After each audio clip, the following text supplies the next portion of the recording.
You're now listening to the Adiel Gorel Show.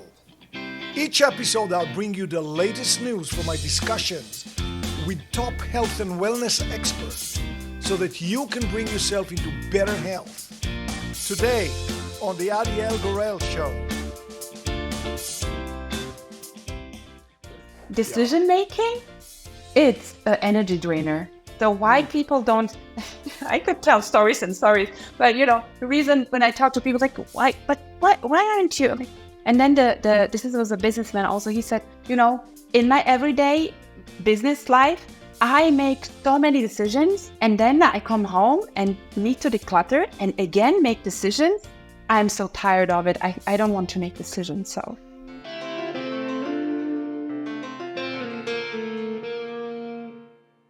So, it's been said that many of the environments people work in haven't paid much attention to the thriving nature of human beings. Maybe you can talk about that a little bit. Can you give me a little more of the question? Can you describe it a little bit more so I know, Well, actually, it's just a saying that I saw written.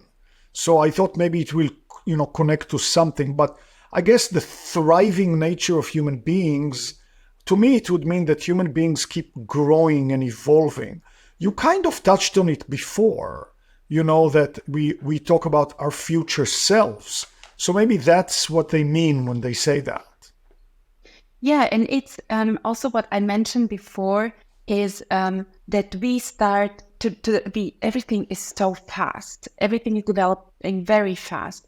And our space, the space where we live in, becomes something like really a sacred space where you can dig your roots. No tree can grow high if the roots don't go deep.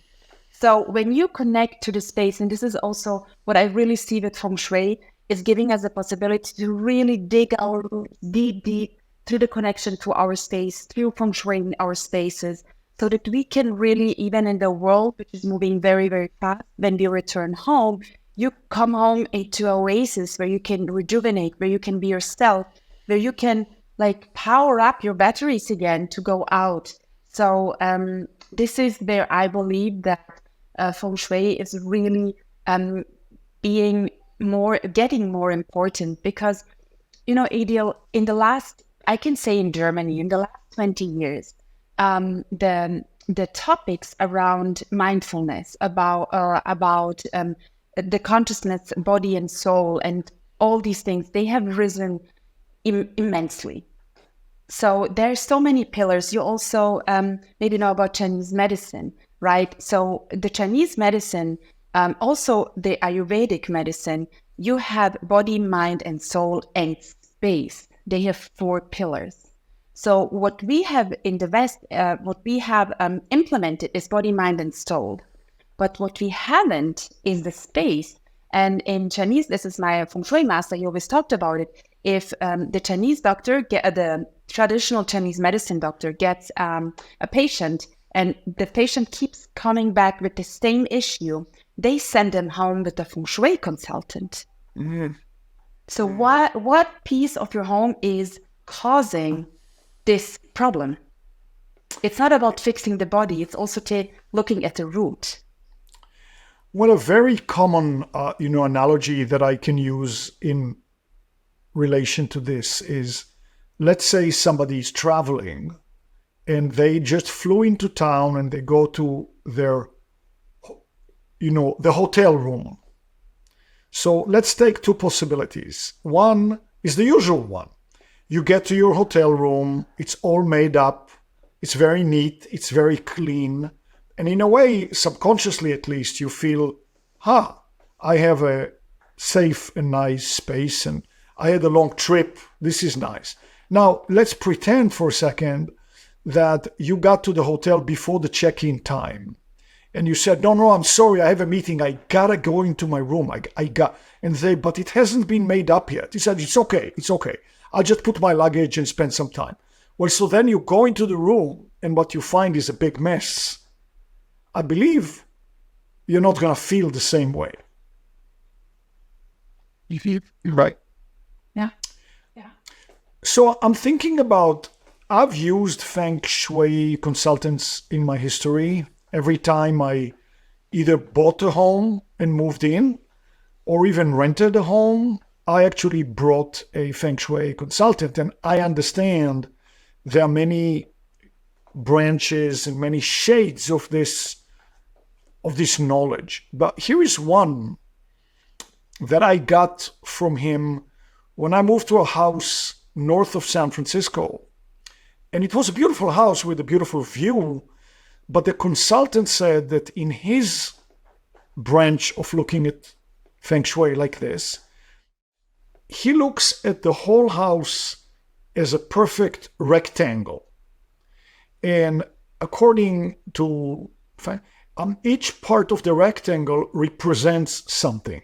This is, the marriage part, or, the couple, or the love part. This is the children. This is this. And he said in that house, it wasn't a rectangle in the sense that the marriage part was missing. So, of course, that would have a big effect on a relationship if I were there. So how did he fix it? You couldn't rebuild this big house and put another section. It wasn't possible. So he used lights, and he used flags, and he used colors to make up that shortage, because it is all, energetic. What is this example? How can you talk about that from your view? Yeah. So he used the Bagua map, which is very, very common. And it does have power because there is so much consciousness built around this map. So there's so many people believing and exercising this that it has a lot of power. So, and yes, when you have a missing part, which is connected to a life piece, like in this example, it was a relationship piece, then you need to balance it. That's very, very important. And yet at the same time, I'm somebody who's like, but why? Why? Like, why when it's missing? Where's the root? Why is it? So this is where I dig deeper. So my Feng Shui master, he always said, a good relationship is decided in the bedroom. So I had this thought, and then I had the clients who would have the experience you had. They're like, oh my God, then this means that I cannot have a relationship in this home. So they went into scarcity, and I didn't like it. I didn't like this. If this has happened, then I cannot. Then it's a self-fulfilling prophecy, and this is what's disturbing me very much. So I went on and said, okay, where is the energy of relationship manifesting in a home? And it's the bedroom, right? So I started years ago to create another concept, which is called palaces. So if you want to activate the relationship, let's turn to the bedroom. If you want to activate your wealth, let's turn to the office. If you want to activate creativity, let's turn into the children's room or the creativity or meditation area. If you want to activate your health, let's turn to kitchen. If you want to activate communication and family, let's turn to the dining room and see where has the family manifested this energy, and then let's activate it there. So this is the approach which I was working with for the last few years. And in my certification, people say, oh, I respect the Bagua, but I like the approach because it's very natural and it's free of creating scarcity around a missing piece. That is a very beautiful way to talk about this. I really, really appreciate it. By the way, it's interesting. I'm interviewing you on a Wednesday when from time to time where we have a mass of interviews on a similar subject, we create a summit where it's 2 days. All the interviews are together. We put a book together with all the experts. Each one puts a chapter in the book. And as it happens, you said relationship starts in the bedroom. And today, as I interview you, we are starting our sexual wellness summit, which is going to last for 2 days. And we have put a book together. So it was interesting that you said relationship starts in the bedroom, which I think is very true. So anyway, that's just a coincidence. Now, Well, we know... do you really we know, believe in coincidences? No, I don't. Right? Yeah, I better watch my language around you. Okay, so we know how to get in touch with you, but can you give our viewers and listeners some tips, some practical things to do right now that we can implement in our own homes and offices and other spaces? So yes, let's start with a very simple exercise. It's just changing the point of view. We talked about clutter and how to keep things in order, and also to see like what is the clutter really doing to my flow of life. So one exercise could be just to close the eyes just for a moment and to imagine having a red thin thread being connected to everything you own. Like really take your time and go into the closet, into the basement, like everywhere with your, like in your mind and connecting to all the things. The more red threads you have going out, the less flexible you are. So, and this is a very good exercise just to grasp of, oh, how much do I really own? So when I do this with my clients, are like, oh, I have never seen this way, because sometimes people say, oh, I don't have clutter. And I'm like, oh, well, you do. But if they experience it in this way, I don't need to pursue to tell them, yes, you have. They see it by themselves, and then they have a why. Well, I want to be more flexible. And this why is driving them to start decluttering. This is a very, very simple exercise. And for this piece.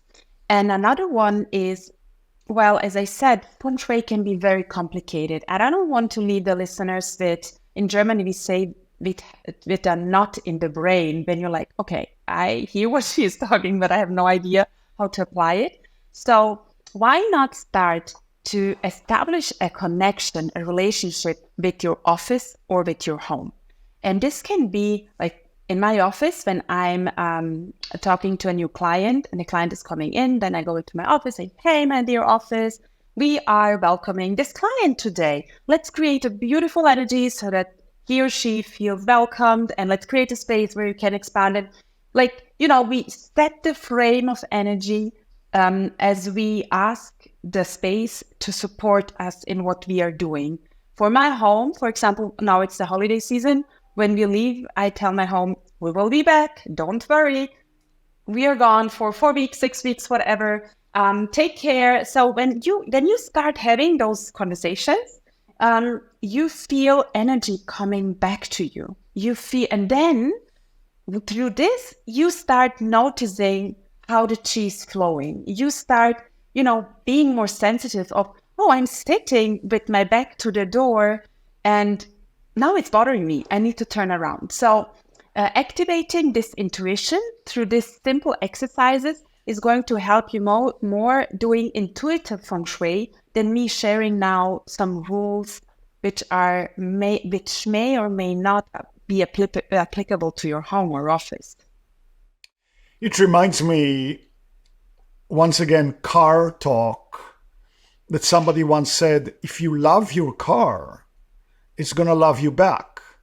And they meant it's the attitude. You actually love your car. I mean, love it in the sense that it's not just, a hunk of metal that takes you from point A to point B, but there's a certain, I appreciate that it's and so that's the same kind of thing. I really was kind of taken by your red thread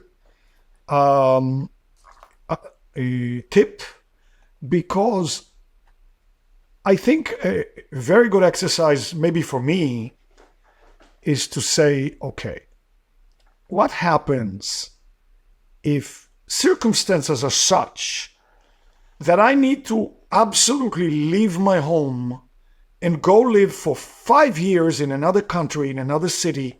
There's no time to take anything. No time to take anything. This home is going to stay the way it is. When you think about it, is it really going to deeply affect the quality of my life in that new country? If I need socks, I'll get socks over there. If I need a jacket, I'll get... So, I mean, it kind of makes you realize how much there is that you own. And, they have a TV show in the US called hoarders, Hoarders, of people who absolutely cannot let go of anything. I believe we all are, all of us, hoarders to one degree or another. I mean, maybe not you as much as me or him or she, but the hoarding, I look at it with my children. They have a very hard time letting go of stuff, even stuff from when they were 5 years old, no, I may need this broken doll, it's, stuff like that. So, I mean, I think that the realization that we don't use maybe 90% of what we own, sometimes for many months. And we live in the US, and Germany may follow in the same steps. It's a consumption country. Everybody is encouraged to consume. And when they talk about the wellness of the economy, they express it through the consumption. The consumers have spent this much money. Everybody wants to consume. And the visual, the auditory, everything encourages you to buy this amazing thing on this special sale only today. And if you buy two, oh my God, you get a discount. So, I mean, we keep replenishing stuff that doesn't need to be replenished. And so your example with the red thread, I think, is a very powerful one. Yeah. So Germany is definitely moving into the same direction. And this is also what I always tell in my speeches and wherever, like, just think about it. So I'm not talking from a point of saving money, but saving, like, creating space and saving energy for, like, the personal chi energy. So think about it. Do you really, really need it? So we do live in this consumption society where you always seem to need something to be or feel somehow. And just to be more mindful and to think about. And then also, what I also love to say, I've read some studies where it says, if you really, really want to do something for yourself, then think about investing into things which make your life easier. And the great thing is, when you invest into those things, you don't clutter your home. Like, you make your life easier. What would be an example of such a thing? Okay, so it's really, like, for me as a mother of four and having my own company, it's all the support I can get with my household. Instead of buying the fifth purse, I'd rather have the housekeeper come every single day to my home and cook and do something like this. Oh, like the purse, okay, like, I don't care. But having the support, oh my God, this is priceless for me. Makes perfect sense. So, in California, in the past 4 years, we've had some big fires. And sometimes the fires get close enough to where you live that we are being told, prepare light luggage that you need. If you need to, evacuate your home in case of a fire, in a way, that's not a bad exercise, it would occur to me, because your home is in danger of being burnt. You're going to lose everything. So, but you don't have much time. You can only take your car and maybe a bag or 2 or 3, and what's in those bags. And maybe that's really the, essence of what you need. What do you think about that? Oh, I mean, it reminds me so much of the story I told with the older gentleman. I asked him, like, why do you want to work with me? Why is it? And then he said something which really moved me. He said, I'm 76 or so. If I need to move to somewhere else and I have to pack up my most important things into 2 suitcases, I wouldn't know what to pack. And this is the reason why I need clarity. So, and this gave him so much momentum that he really worked intensely on this topic. So I think it's a very useful thought to have, just to think about it every now and then, to get like into reflection and see, okay, what would it be that what I would pack into those 2 suitcases, which is going to help me move on. And by the way, decision making, it's an energy drainer. So why people don't, I could tell stories and stories, but the reason when I talk to people like, why aren't you? Like, and then this was a businessman also, he said, in my everyday business life, I make so many decisions and then I come home and need to declutter and again make decisions. I'm so tired of it. I don't want to make decisions. So very interesting.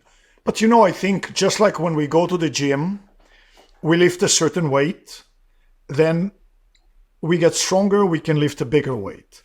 So, we have little exercises in this thing that I described about we have to get ready to evacuate the home. By the way, in California, we have another helper, not only the fires, but a potential, earthquake, which has, been there. Anyway, but we do have lighter weights that we can lift because most of us these days travel.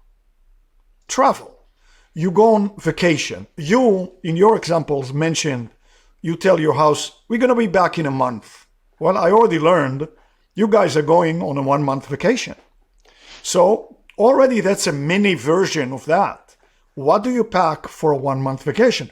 The airlines are making it so that you have to be very, very efficient because you don't want to take 1 million pieces of luggage. Sometimes you say, I don't even want to take a chance of my luggage being lost. It's all in my carry-on. That's all. So now, again, those are little weights that we lift, getting us ready for what do we really need. When you went for a whole month, a month is a pretty good portion of our life. You live the whole month out of the suitcase.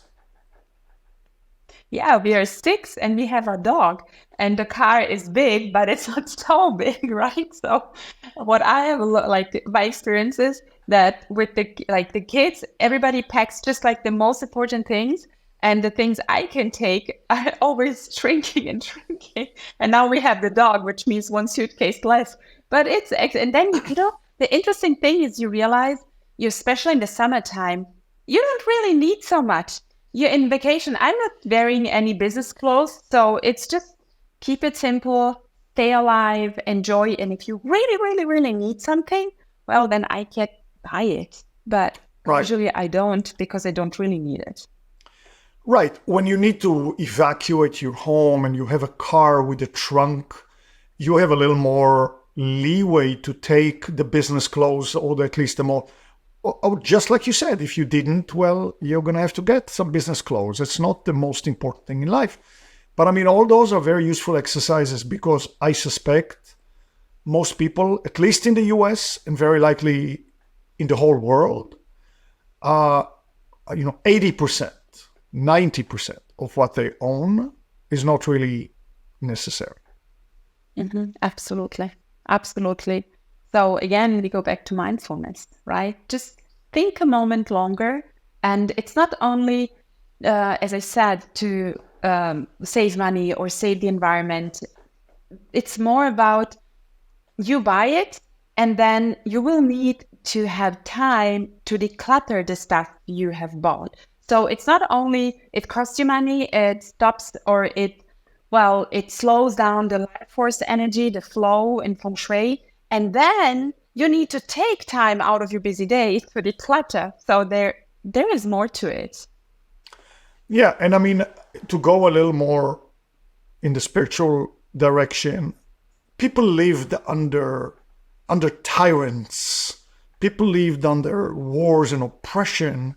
But there's a saying, people say, you can't take, away my self, my integrity, my soul, whatever word you want to use. You can't take that away. You can take away all my belongings. You can even hurt my physical body. You can't take away me. And sometimes when there's so many movies about jails for some reason, it seems to be, a topic that so, in jail, we know that we are social beings. So it's quite interesting. The person walks around the jail and it's very dangerous. somebody could kill him, somebody could do all kinds of things to him. There's a group that hates him. There's that kind of stuff. Mm-hmm. But then the person gets a horrible punishment, being in isolation. And that's considered the worst thing.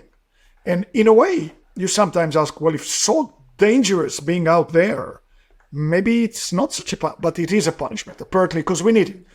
But if you think about what can a person like this do, if they have a meditation practice, they can meditate. They can meditate most of the time. I'm not saying that will solve the social isolation issue. But I mean, once again, nobody can take that away from that person. The meditation, the connection, the contemplation. So now we're talking about being able to exist with nothing. Really, nothing. Mm-hmm. Maybe just, the food and the water. So anyway, all of those things are nice to even think about. I mean, it's not nice to think about jail, but I mean, all of those things are just examples. Yeah. It's so interesting that you mentioned this, because when I studied economics, as I mentioned before, and I remember when I was finishing up, I was like, well, I need always a company or something to exercise what I have learned. And I always kind of envy the hairdresser. To make money, it means maybe scissors, and then you go to a beach and you say, hey, I'm cutting, hair. And you can always make to survive. So, and then I was thinking, oh, what should I do? So Feng Shui came along. And this is the great thing where I always say, you can put me anywhere in this world, because this knowledge, you can take everything away. If I have I just need my knowledge. I could use my Lopan, my Feng Shui compass, but if not, I even have this memorized. So wherever you put me in this world, I can work, I can help people, I can provide. So I don't know why I'm sharing this, but everything what you shared, what you can take everything away. This is something which I feel so much gratitude towards, that I got to walk this path, that I can hardly express it. No, I totally understand why you're sharing it, and I think it's very useful that you're sharing it. It goes back to, we look at what we own, much of it we don't need, we strip it down to what we really are, and your skills and your helpfulness to people will be there whether I drop you off in the Congo, in India, it doesn't really matter. People are people. So I think it's very, very useful, just again, starting to shake the cobwebs and thinking what is really there that we need. Yeah, absolutely. It goes beyond the physical stuff. Yes. Well, Danijela, I want to thank you very much. I know it's night in Germany now. I want to thank you for taking the time to be here on our podcast. It was a delight, and I hope to see you again soon. Thank you so much for having me. Thank you for this beautiful conversation. Thank you for joining me today for the second part of our amazing interview. If you didn't catch part 1, don't miss out. The link is in the description below for you. And be sure to click the subscribe button for more videos.